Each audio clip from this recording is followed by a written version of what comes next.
अस्सलाम वालेकुम everyone, welcome back to my channel and to another vlog. कैसे हैं आप सब? उम्मीद है सब ठीक होंगे, खैरियत से होंगे। हम भी अल्हम्दुलिल्लाह बिल्कुल ठीक ठाक हैं। तो जी, जो मेरे देखने वाले हैं, जो मुझे देखते हैं, उन सबको रमज़ान बहुत बहुत मुबारक हो। और आई थिंक सबसे लेट मेरा ही व्लॉग आया रमज़ान का। तो जी, मसरूफ़ियात ही कुछ इतनी ज़्यादा होती हैं रमज़ान में कि बिल्कुल टाइम नहीं मिल पाता। टाइम होता है तो बिल्कुल हिम्मत नहीं होती। रमज़ान में वैसे ही थोड़ी तबीयत डाउन हो जाती है, तो बस इसलिए कोई मौका ही नहीं मिला व्लॉग बनाने का। तो बस ये 3:30 बजे का टाइम था और मैं आ गई थी किचन में सहरी बनाने के लिए। तो मैं बना रही थी यहाँ सबके लिए सहरी।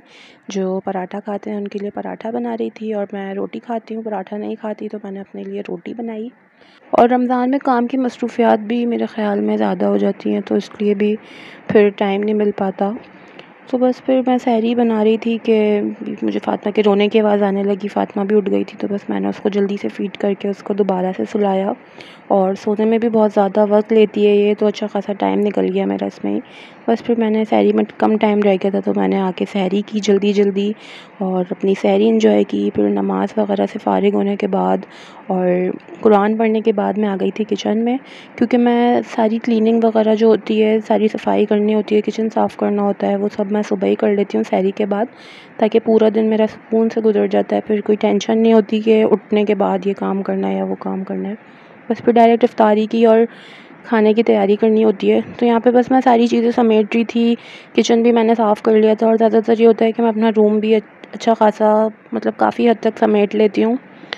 और आप लोग बताएं, आप लोगों के रोज़े कैसे जा रहे हैं? रमज़ान भी बस ख़त्म होने वाला है। अल्लाह हम सब की इबादतों को कबूल करे। तो जी, ये था दोपहर का टाइम। मैं सो के उठ गई थी और यहाँ पे फ़ातिमा के कपड़े प्रेस करके रख रही थी, क्योंकि फ़ातिमा के सारे कपड़े मैं डेली हैंड वॉश करती हूँ। तो जो भी कपड़े होते हैं वो मैं सारे प्रेस करके इस तरह रख देती हूँ, क्योंकि फिर हैंड टू हैंड प्रेस करके पहनाने की मेरी हिम्मत नहीं होती, मुझे मुश्किल लगता है वो। तो मैं इस तरह सारे कपड़े रोज़ाना इसके प्रेस करके रख देती हूँ, तो वो मुझे ईज़ी भी लगता है।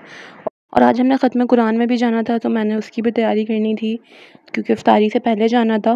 तो मैंने सोचा पहले मैं जल्दी-जल्दी जो ये काम कुछ करने के हैं ये करके फ़ारिग हो जाती हूँ, उसके बाद फिर मैं जाने की तैयारी करूँगी। तो जी, यहाँ पर सारे कपड़े प्रेस हो गए थे जो आज वॉश होकर आए थे, और उसके बाद मैं बस फ़ातिमा उठ गई थी तो फ़ातिमा को नहलाने के लिए ले आई थी, ताकि मैंने कहा पहले मैं उसको फ़ारिग कर दूँ हर चीज़ से। तो यहाँ पे मैंने फ़ातिमा को नहला दिया था, उसके बाद तैयार कर दिया था, और यहाँ पे फ़ातिमा अपने बाबा के साथ खेल रही थी, बहुत अच्छे मूड में माशाल्लाह से। और उसके बाद उसको नींद आने लगी एज़ यूजुअल नहाते साथ ही, जो उसको होता है, क्योंकि ये काफ़ी टाइम से उठी हुई थी। मैंने फ़ीड तो पहले करा दिया था, फिर ये खेल रही थी, अपने बाबा के साथ खेल रही थी पहले भी।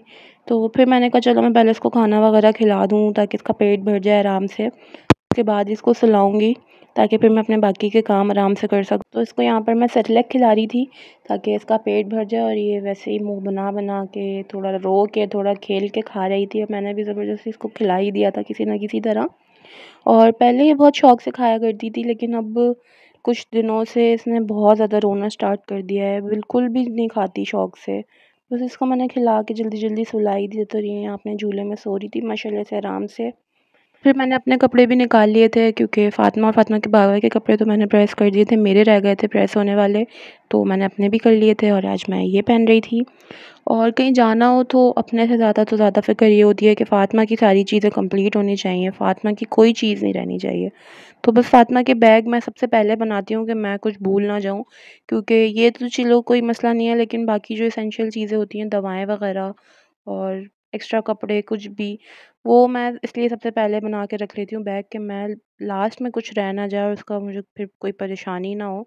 तो बस यहाँ पे उसका बैग ही तैयार कर रही थी मैं, सारी चीज़ें मैंने उसकी रख ली थी, और जो कपड़े मुझे चेंज करा के पहनाने थे उसकी मैचिंग की चीज़ें भी रख ली थी। और मैं अपना बताऊँ तो मुझे बच्चियों की छोटी-छोटी चीज़ें इस कदर पसंद हैं कि फ़ातिमा की सारी चीज़ें हों, हर चीज़ उसकी, मुझे शॉपिंग करना और उसको तैयार करना मुझे इतना पसंद है, इतनी खुशी मिलती है मुझे। और बस मेरा हमेशा यही होता है कि उसकी हर चीज़ हमेशा परफ़ेक्ट हो। तो यहाँ पे मैं BF2 दिखा रही थी आप लोगों को, क्योंकि अब हम BF1 से BF2 पे अपग्रेड कर गए हैं, क्योंकि फ़ातिमा माशाल्लाह से 7 एंड हाफ़ मंथ्स की हो गई है, और 6 एंड हाफ़ मंथ तक हमने BF1 यूज़ किया था, उसके बाद से मैंने ये स्टार्ट कर दिया था। बस फिर हम तैयार वगैरह होके जल्दी-जल्दी पहुँच गए थे मामू के घर, और बिल्कुल हम इफ्तारी के टाइम पहुँचे थे, दस्तरखान लगा हुआ था इफ्तारी का, बहुत ज़्यादा लेट हो गए थे हम, तो कुछ भी मैं रिकॉर्ड नहीं कर पाई।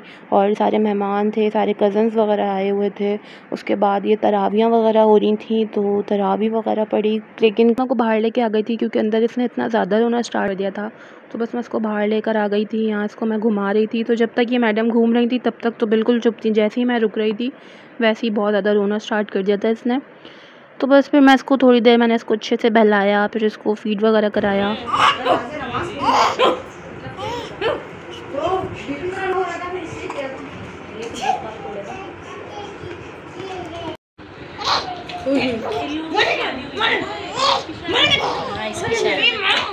खेलने के बाद मैंने फिर फ़ातिमा को सुला दिया था और यहाँ सारे बच्चे लाइन से सो रहे थे, तो फ़ातिमा को लिटा के इनमें एक और का इजाफ़ा कर दिया था। उसके बाद मैं आई थी किचन में, यहाँ पे खाना रेडी हुआ था और खाना लगने वाला था, तो मैंने सोचा आप लोगों को भी दिखाया जाए।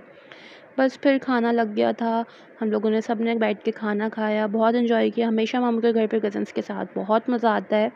और यहाँ पे छत पे सारे लड़के क्रिकेट खेल रहे थे, तो मैंने सोचा ये भी मैं आपको दिखाऊं। बस फिर कब बातें करते करते सहरी का टाइम हो गया, पता ही नहीं चला बिल्कुल, और कुछ रिकॉर्ड भी नहीं किया मैंने। फिर हमने सब ने मिल के सहरी की, बहुत इन्जॉय किया, बहुत मज़ा आया। और ये सारा सहरी का क्रेडिट जाता है मदिया को। बस उसके बाद फिर हम आ गए थे घर, और उम्मीद है मेरा ये आधा अधूरा व्लॉग आपको अच्छा लगा होगा। अगर अच्छा लगा हो तो वीडियो को लाइक और चैनल को सब्सक्राइब लाजमी कर दीजिएगा, और दुआओं में ज़रूर याद रखिएगा हमें भी। और मिलते हैं फिर अगली वीडियो में, तब तक के लिए अल्लाह हाफ़िज़।